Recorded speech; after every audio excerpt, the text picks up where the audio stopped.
All through the show, we've been bringing you pictures we took yesterday while out in the Gulf of Mexico watching those controlled burns of the oil that has been leaking. Time to go globe trekking. Same story, though. Let's go to Nigeria. Not to talk about the World Cup. Let's stick with oil for a second. Oil spills, the big ones that have been going on for years. According to a report in the New York Times, the oil region of the Niger Delta has experienced an oil spill the size of the Exxon Valdez disaster every year for the past 50 years.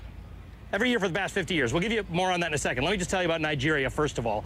It's Africa's leading oil producer. It produces 10% of all the oil imported into the United States. It's Africa's most populous country.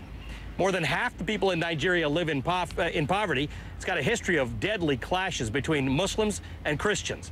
Just one example of the ongoing disaster when it comes to oil. Oil rushed from a ruptured pipe belonging to Royal Dutch Shell for 2 months.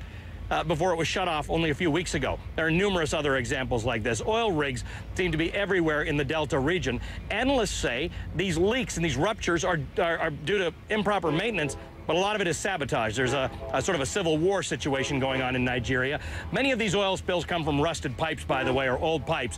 One expert quoted by the Times said the pipeline failure in Nigeria is much, much worse than anywhere else in the world.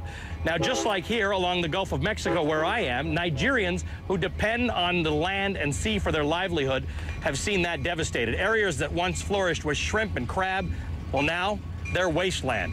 One woman tells the Times, there is shell oil, meaning the company Shell, there's shell oil on my body.